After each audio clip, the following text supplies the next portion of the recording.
Mga guys, ito pala ang sekreto para tayo ay mapansin ni Meta at tsaka ma-monetize ka agad yung pagkikipag-engage natin sa mga kapwa nating mga content creator.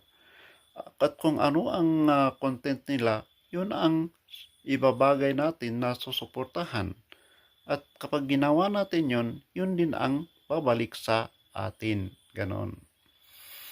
Yung ginawa ko noon, gabi-gabi, nakipag-follow back to follow ako. Pero, very unfair yung iba eh. Kasi, yung sa 10 mong finalo, iisa yung nag-follow sa'yo. Ganon. Nag-join pa rin ako ng CMI, yung Count Me In na yun. Yun ang ginawa ko gabi-gabi. Pero anong nangyari? Wala. Nagre-react ako gabi-gabi.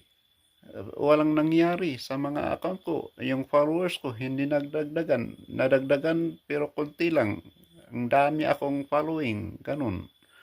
Kaya yung nanood ako ng mga content creator, nakinig ako, yon ang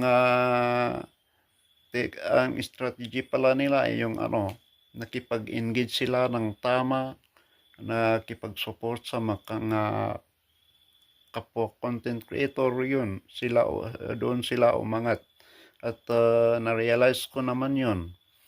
Yung ginawa ko yun, doon ako na-monetize. Kaya